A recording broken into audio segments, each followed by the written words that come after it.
안녕하세요. 다시 찾아와 주신 여러분을 환영합니다. 마이크론이 실적을 발표하던 그날 밤 시간의 거래에서 20% 가까이 치솟던 주가가 정규장이 열리자마자 플러스 8%까지 무너졌습니다. 단 몇 분 사이에 12%포인트가 증발한 거예요. 그것도 그날 아침 PCE 물가지표가 시장 예상보다 양호하게 나오면서 모처럼의 매크로 호재까지 깔린 자리에서 벌어진 일이었습니다. 슈퍼 서프라이즈가 깔리고 호재가 깔리고 그 위에서 12%비가 흔들렸다는 건 평소 같으면 설명이 안 되는 그림이에요. 메모리 반도체 3위 기업이 캐파 한 줄도 늘리지 않고 매출을 4.5배로 끌어올렸다는 그야말로 슈퍼 서프라이즈가 시장에 전해진 바로 그날 밤의 말이에요. 그리고 같은 시간 애플의 팀 쿡은 한마디를 던졌습니다. 내가 40년간 시장을 보면서 이 정도 속도의 가격 상승을 본 적이 없다. 슈퍼갑이 4.5배 매출을 내고 있던 그 주에 바로 그 갑 앞에서 슈퍼울이 두 손을 들어버린 거예요. 그리고 그 다음날 우리 코스피는 어땠습니까? 9천 턱밑까지 갔던 지수가 단 하루 만에 매도 사이드 서킷 브레이크로 추락했죠. 6월 한 달에 두 번째 급락이었습니다. 여러분 한번 정직하게 생각해 보세요. 이게 정말 일시적인 패닉일까요? 아니면 메모리와 빅테크의 갑을 관계 자체가 우리 눈앞에서 처음으로 흔들리기 시작한 신호일까요? 흔히들 이번 변동성을 6월 조정장이라고 부릅니다. 그런데 조정이라는 단어로 끝내기엔 이번 주가 보여준 그림이 너무 구조적이에요. 이건 단순한 단기 패닉이 아닙니다. 미국 정치 경제가 던진 강달러 한 수, 메모리와 빅테크 사이의 갑을 관계가 처음으로 균열을 보인 사건, 그리고 한국 증시의 시총 60%가 7종목에 묶여있는 구조적 취약성, 세 가지 압력이 6월에 동시에 도착한 사건이라는 게 더 정확합니다. 오늘 여러분과 함께 이 세 흐름을 표면에서 동기에서 결과로 한 층씩 따라가 보겠습니다. 그리고 마지막에 변곡점이 정말 7월에 올지 와도 한국 시장이 정말 안전해지는지 그 질문 앞까지 같이 가봐요. 이게 무슨 뜻이냐면요. 오늘 우리가 본 사이드카는 끝이 아니라 시작 신호일 수도 있다는 얘기예요. 먼저 표면부터 짚어보겠습니다. 6월의 가장 이상한 대목은 급락의 강도가 아니라 빈도예요. 평소 같았으면 한 달에 한 번 올 만한 급락이 6월 한 달에만 두 번 왔습니다. 그것도 둘 다 한국 시간 오전장에서 매도 사이드카까지 나오는 강도였어요. 변동성이 큰 것은 새로운 일이 아닙니다. 그런데 변동성의 빈도 자체가 달라졌다는 건 시장이 다른 단계에 들어섰다는 신호예요. 여기서 한 걸음 더 들어가 보면 진짜 무서운 숫자가 하나 나옵니다. 요즘 시장에서 S7이라고 부르는 7종목 삼성전자, 하이닉스, 삼성물산, 삼성생명, SK스퀘어 등 이 종목들의 시총 합계가 코스피 전체의 60%에 육박합니다. 여러분 한번 그림을 그려보세요. 코스피의 5종목 중 3종목 어치는 사실상 같은 운명을 공유하고 있다는 뜻이에요. 미국은 어떨까요? 이번 주 슈퍼 서프라이즈를 낸 마이크론조차도 미국 시장 시가총액으로는 10위권 정도 되는 기업이에요. 마이크론 하나가 흔들린다고 해서 SP500이 통째로 흔들리지 않습니다. 그런데 우리는 다릅니다. 7종목이 흔들리면 시장 전체가 흔들려요. 여기서부터 또 하나의 차이가 보입니다. 미국 시장은 빅테크가 빠져도 순환이 돌아요. 기술주에서 자금이 빠지면 바이오로, 원자재로, 산업재로 옮겨갑니다. 그래서 미국은 이번 주처럼 기술주가 흔들리는 와중에도 헬스케어 ETF는 오히려 위로 올랐어요. 그런데 우리는요, 반도체가 빠지면 시장이 그냥 같이 빠집니다. 순환이 일어날 자리가 없어요. 왜냐하면 코스피의 60%가 같은 색깔이니까요. 여기에 한 가지 압력이 더 얹혔어요. 레버리지 ETF예요. 떨어지면 사야지 하는 습관이 통하던 시기에 사람들이 손에 익혔던 도구인데 하루 변동일 2%이던 시절에 만들어진 그 평단가 관리 전략이 일중사 5% 변동이 일상이 된 지금은 정반대로 작동합니다. 평단가가 잡히기는커녕 손실이 가속돼요. 그리고 개인 투자자들은 6월에 2번의 급락을 거치면서 지치기 시작했어요. 그렇잖아요. 개인의 매수세가 시장을 받쳐주던 구조가 6개월 중순부터 조금씩 무너지고 있는 거예요. 그리고 여기서부터가 진짜 이상한 대목인데요. 외국인 매도가 이어지는 와중에 노무라, 모건 스탠리 같은 해외 증권사들은 한국은 스피나요. 크게 걱정할 필요 없다. 외국인 비중은 오히려 늘고 있다라는 분석을 내놓고 있어요. 매수와 매도가 동시에 일어나는 리밸런싱의 모습이라는 거죠.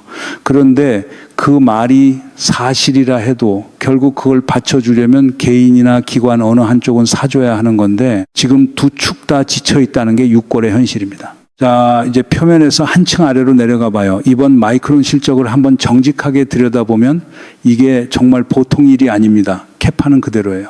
새로 공장을 짓지도 라인을 늘리지도 않았어요. 그런데 매출이 4.5배로 뛰었습니다. 쉽게 말씀드리면 10,000원짜리 빵을 그대로 만들고 있는데 어느 날부터 사람들이 20,000원에도 사가고 30,000원에도 사가고 45,000원을 불러도 줄을 서서 사가는 상황이 된 거예요. 이익률은 85%까지 올라왔다는 얘기까지 나옵니다. 마이크론 CEO 본인이 컨퍼런스 콜에서 한 말이 2027년까지 쇼티지가 끝날지 자신도 예상이 안 된다는 거였어요. 메모리 3위 기업이 이 정도라면 1, 2위는 어디까지 왔다는 얘기인지 시장은 자연스레 계산을 시작합니다. 그런데 여기서부터가 진짜 이상한 대목이에요. 바로 그 슈퍼 서프라이즈가 발표된 다음 날 애플의 팀 쿡이 두 손을 들어버립니다. 칩 가격이 너무 빠르게 올라서 우리는 제품 가격을 올릴 수밖에 없다. 자기가 40년간 시장을 봐왔지만 이런 속도의 가격 상승은 처음이라고요. 한 가지 짚어야 할 게 있어요. 이 팀 쿡이라는 사람은 혁신가 캐릭터가 아니에요. 관리자 캐릭터예요. 그런 사람이 시장 앞에서 두 손을 들었다는 건 단순한 불만이 아니라 신호예요. 그리고 그 신호가 혼자가 아니었습니다. 같은 주에 마이크로소프트는 엑스박스 가격을 인상했어요. 일론 머스크는 트위터에서 팀 쿡 발언을 받아 적으면서 나도 그렇게 생각해. 좀 심한 것 같아라고 동조했고요. 빅테크의 슈퍼홀들이 거의 동시에 같은 목소리를 낸 거예요. 그렇잖아요. 우연이라고 보긴 어려운 패턴이에요. 그리고 여기에 한 줄이 더 붙습니다. 알파벳이 캐펙스 자금을 위해 차입을 시작했고 거기에 스페이스 X까지 차입 명단에 이름을 올렸어요. 빅테크가 자기 현금으로 충분히 캐펙스를 감당하던 단계를 지나서 이제는 빌려야 쓰는 단계에 들어섰다는 뜻이에요. 여러분 한번 떠올려 보세요. 빌려서 캐펙스를 쓰는데 금리는 높고 전쟁은 길어지고 물가는 쉽게 안 내려가요. 그러면 그 돈을 쓰는 기업의 프리캐시 플로우는 어떻게 될까요? 줄어듭니다. 그리고 여기서 한 가지 신호가 더 있어요. AI, 소프트웨어 쪽에서도 균열이 시작되고 있다는 거예요. 엔트로픽 같은 곳에서는 토큰 비용이 너무 비싸다는 얘기가 공개적으로 나오기 시작했고 그동안 시장이 육각형이라고 추켜 세우던 구글의 주가는 6개월 들어 의미 있게 꺾였습니다. 그 꺾인 타이밍이 알파벳의 차입 결정 시점과 거의 정확히 겹친다는 건 시장이 이미 캐펙스의 무게를 의식하기 시작했다는 단서예요. 이게 무슨 뜻이냐면요. AI 하드웨어의 슈퍼 사이클이라는 게 사실은 두 다리로 서 있다는 뜻이에요.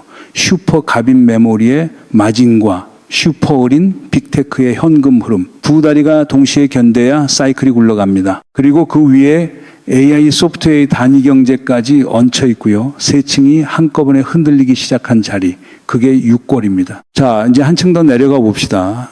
6골의 또 다른 변수가 강달러였죠. 그런데 이 강달러는 자연 발생한 게 아니라 정치 경제가 만든 한 수에 가까워요. 원래 트럼프 정부는 약달러 기조로 출발한 정부입니다. 무역 적자가 크고 그걸 줄이려면 달러가 약해야 미국 수출이 살아난다는 논리였거든요. 그런데 최근에 미국 재무장관 베센트가 공식 자리에서 강달러를 사랑한다는 식으로 발언을 했다는 보도가 나왔어요. 출발할 때의 기조와 정반대 신호인 거예요. 왜 바꿨을까요? 답은 유가에 있습니다. 강달러는 유가를 누르는 도구거든요.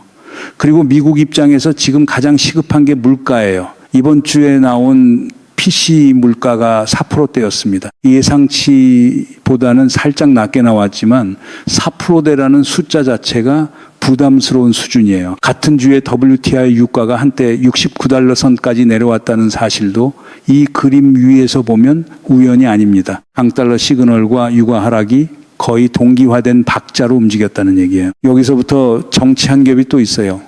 트럼프 대통령은 중간 선거를 앞두고 있고 지지율은 잘 안 올라옵니다. 그러니 물가를 잡아야 해요.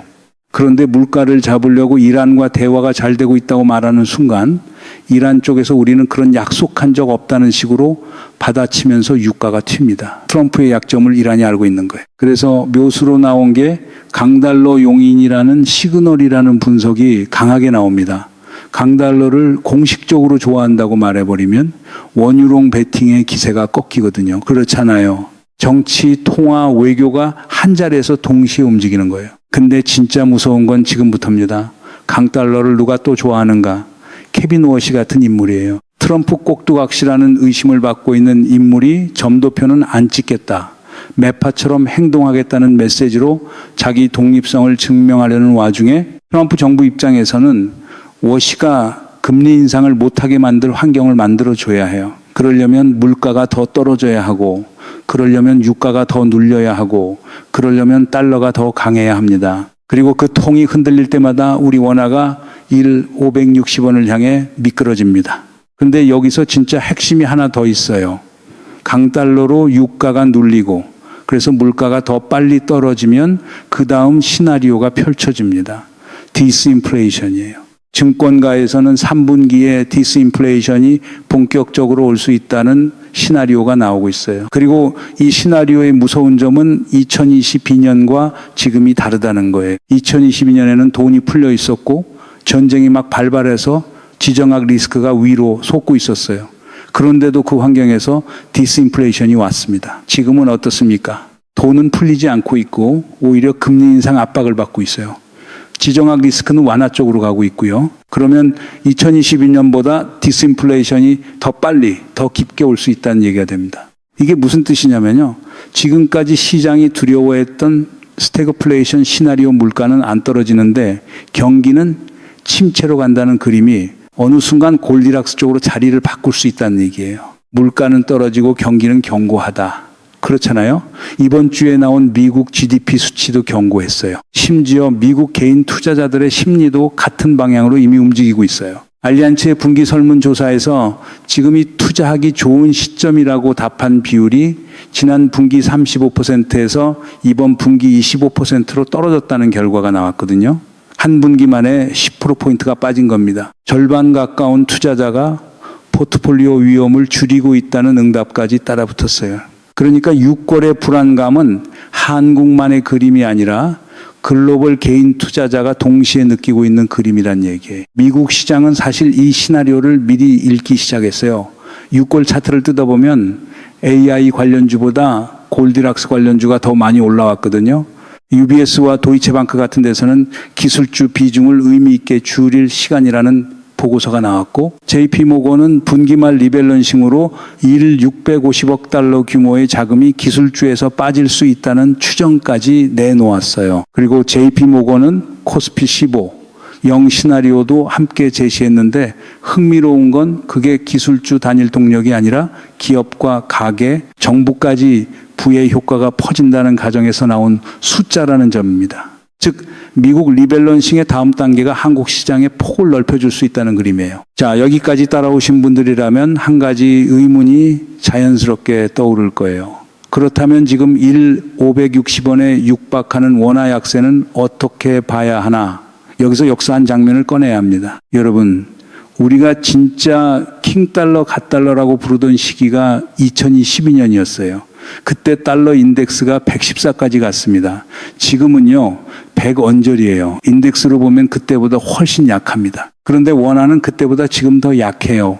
한번 차분히 들여다보세요. 인덱스 114짜리 광풍에서도 560원은 안 갔는데 인덱스 100인 지금 560원을 보고 있다는 게 의미하는 게 뭘까요? 이건 달러의 강함이 아닙니다. 원화의 무력함이에요. 그리고 그 무력함의 절반은 외국인이 한국 자산을 매력적으로 보지 않는다는 신호고요. 그리고 여기서 한 번 더 거울을 들어봐요. 이게 어디서 본 그림 같지 않으세요?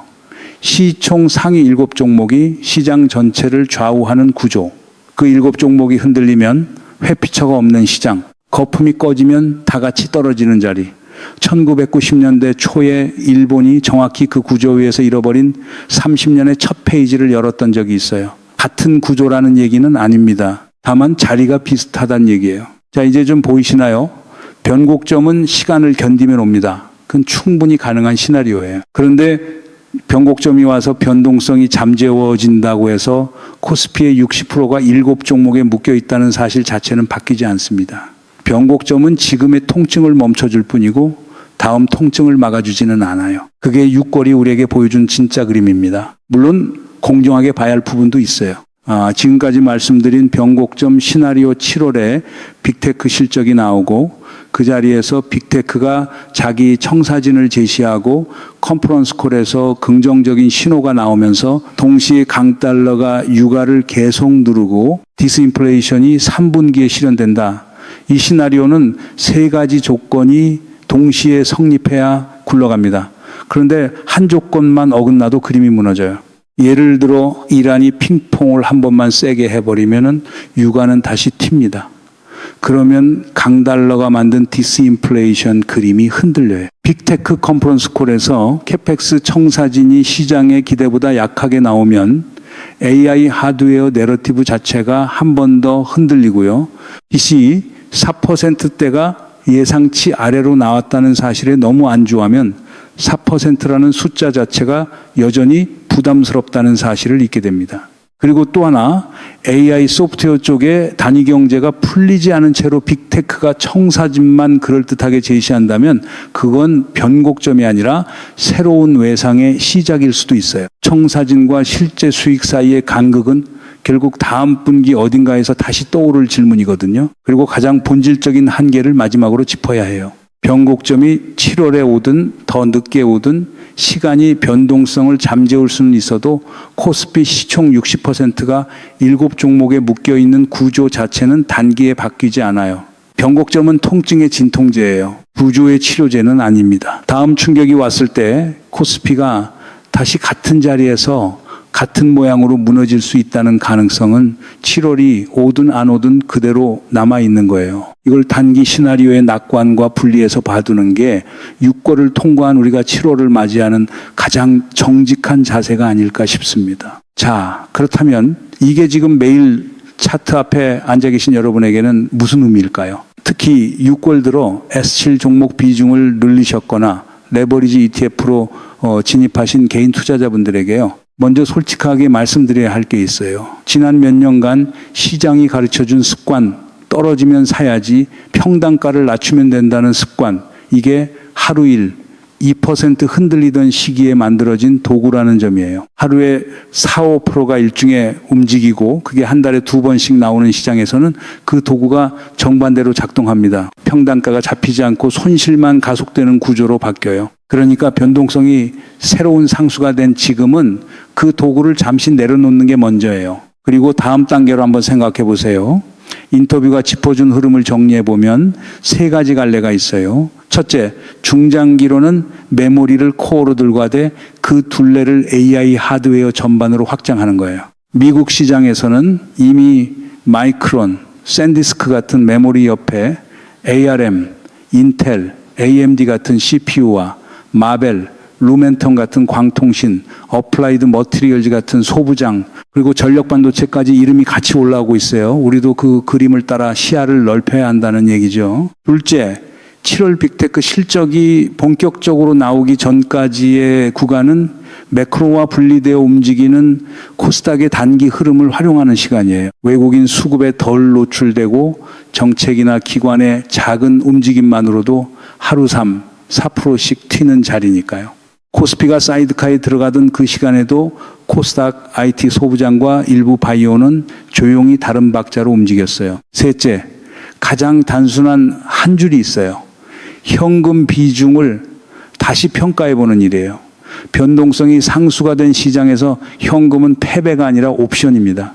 외환위기를 통과해본 분들이라면 그때 현금을 들고 있던 사람들이 어떻게 다음 사이클을 잡았는지 그 기억이 어딘가에 남아있을 거예요. 그걸 6월의 두 번의 급락이 우리에게 다시 한번 가르쳐줬다고 봐도 무방합니다. 다시 처음으로 돌아가 봅시다. 마이크론이 새벽에 12%포인트를 흘리던 그 시간, 팀 쿡이 40년이라는 단어를 꺼내던 그 자리, 그게 단순히 한 기업의 실적 발표 후폭풍이 아니었어요. 메모리가 빅테크를 향해 손을 흔들고 빅테크가 처음으로 그 손 앞에서 한숨을 내쉬고 그 위에 미국 정치 경제의 강달러 한 수가 얹히던 그 모든 흐름이 모이던 자리였습니다. 그리고 그 자리에 정확히 우리 코스피가 서 있었어요.